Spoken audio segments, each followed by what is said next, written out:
राधे कृष्णा।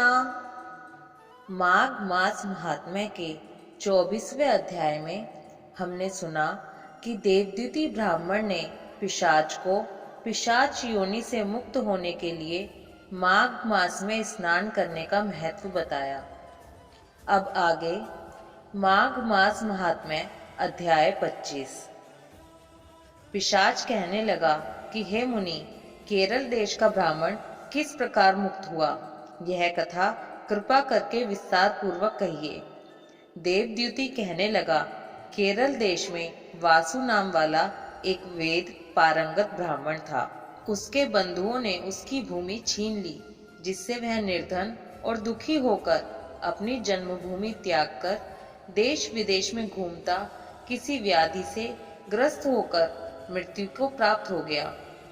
उसका कोई बांधव ना होने के कारण उसकी औध्व वैदिक क्रिया नहीं हुई और ना ही उसकी दाह क्रिया हुई। इस प्रकार क्रिया के लोप होने से निर्जन वन में प्रेत होकर चिरकाल तक फिरता रहा। शीत ताप भूख प्यास के दुख से हाहाकार करता हुआ वह नंगे शरीर रोता फिरता था, परंतु उसको कहीं सद्गति नहीं दिखाई देती थी। सर्वथा दान ना देने से वह अपने कर्म फल को भोगता था। जो लोग अग्नि में आहुति नहीं देते, भगवान का पूजन नहीं करते, वे आत्मविद्या का अभ्यास नहीं करते, अच्छे तीर्थों से विमुख रहते हैं। जो लोग दुखी लोगों को स्वर्ण वस्त्र तांबुल रत्न फल तथा जल नहीं देते तथा छल कपट से जीविका प्राप्त करने वाले, दूसरों तथा स्त्रियों का धन हरने वाले, पाखंडी कुटिल चोर बाल वृद्ध तथा आतुर और स्त्रियों पर निर्दयता करने वाले, आग लगाने वाले, विष देने वाले, झूठी गवाही देने वाले, कुमार्ग पर चलने वाले, माता पिता भाई बहन संतान तथा अपनी स्त्री का त्याग करने वाले, जो सब तीर्थों में दान लेते हैं, पालन करने वाले स्वामी को त्यागने वाले, गौर तथा भूमि के चोर, वेदों की निंदा करने वाले, वृथा द्रोह करने वाले, प्राणियों की हिंसा करने वाले, देवता गुरु की निंदा करने वाले, यह सभी बारंबार प्रेत पिशाच राक्षस तथा बुरी योनियों में जन्म लेते हैं। अतएव बुरे कर्मों से बचकर धर्म के कार्य तथा यज्ञ दान और तप आदि करने चाहिए, क्योंकि कर्म फल अश्वमेध में मिलता है। इस प्रकार प्रेत की गति देखकर पाप कर्म कदापि नहीं करने चाहिए। ब्राह्मण कहने लगा कि इस प्रकार उस केरल ब्राह्मण ने उस पर्वत पर अधिक समय व्यतीत करके एक मार्ग में एक पथिक को देखा, जो 2 गगरियों में त्रिवेणी का जल लिए हुए था। आनंद पूर्वक भगवान के चरित्र का गान कर रहा था। प्रेत ने उसका मार्ग रोककर कहा कि तुम डरो मत, इस गगरी का जल मुझको पिलाओ, नहीं तो मैं तुम्हारे प्राण ले लूंगा। देवद्युति कहने लगा कि दुखी दुर्बल नंगे मुरझाए हुए तुम कौन हो? पैरों से पृथ्वी को स्पर्श न करके चलते हो। लोमश जी बोले।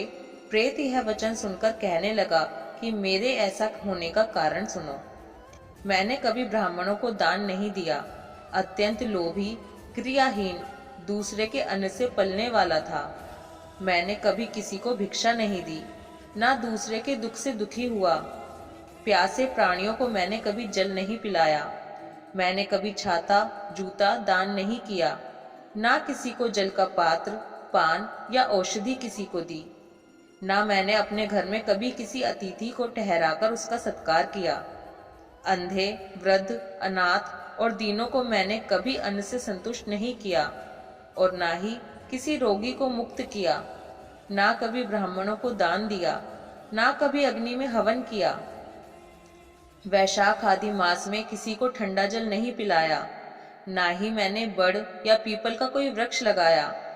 ना किसी प्राणी को बंधन से छुड़ाया। कभी कोई व्रत करके शरीर को नहीं सुखाया। इस कारण मेरा पूर्व जन्म सब बुरे कार्यों में ही व्यतीत हुआ। मेरे पूर्व जन्म के कर्मों से ही मेरी यह गति हुई है। इस वन में व्याघ्र भेड़िए से बचा हुआ मांस तथा जंतुओं के खाने से गिरे हुए फल, वृक्षों पर लगे हुए सुंदर फल, तथा झरने का सुंदर जल सभी मिलते हैं, परंतु देव इच्छा से मैं कुछ खा नहीं सकता। सर्प की तरह केवल पवन भक्षण करके जीवन व्यतीत करता हूँ। बल, बुद्धि, मंत्र, पुरुषार्थ से लाभ हानि, सुख दुख, विवाह, मृत्यु, जीवन, भोग, रोग तथा वियोग में केवल भाग्य ही कारण होता है। कुरूप, मूर्ख, कुकर्मी, निंदित तथा पराक्रम से हीन मनुष्य भी भाग्य से ही राज्य भोगते हैं। काणे, लूले, लंगड़े, नीतिहीन, निर्गुण नपुंसक भाग्य से राज्य प्राप्त करते हैं। पर्वत पर भी बलवान राक्षस पिशाच रहते हैं, जिनमें से कभी कभी कोई कोई कहीं कहीं वन में फिरते हुए अपने कर्म के अनुसार अन्न जल प्राप्त करते हैं, परंतु आपको उनका भय नहीं होना चाहिए, क्योंकि धर्मात्मा पुरुषों की उनकी पवित्रता ही रक्षा करती है। ग्रह, नक्षत्र, देवता सर्वथा धर्मात्माओं की रक्षा करते हैं। यह पिशाच आप जैसे भक्त की तरफ आंख उठाकर भी नहीं देख सकते। जो नारायण भगवान की भक्ति से पवित्र रहता है, उसको प्रेत, पिशाच, पूतना कोई बाधा नहीं दे सकते। भूत, बेताल, पिशाच, गंधर्व, काकिन, शाकिनी, ग्रह रेवती, यज्ञ मात्र ग्रह, भयंकर ग्रह, कृत्या, सर्प कुष्मांड तथा दूसरे दुष्ट जंतु पवित्र वैष्णव की तरफ देख भी नहीं सकते। जिसकी जिह्वा पर गोविंद का नाम, हृदय में वेद तथा श्रुति विद्यमान है, जो पवित्र और दानी है, उनको कभी भय नहीं हो सकता। हे ब्राह्मण, इस प्रकार कर्मों का फल भोगता हुआ मैं यहाँ रहता हूँ, ऐसा सोचकर मैं शोक नहीं करता। एक बार मैं जमवालिनी नदी के किनारे पर गया था। वहां पर घूमते हुए मैंने सारस के वचनों को सुना था। इस प्रकार माघ मास महात्म्य का 25वां अध्याय समाप्त हुआ। ओम माधवाय नमः। राधे कृष्णा।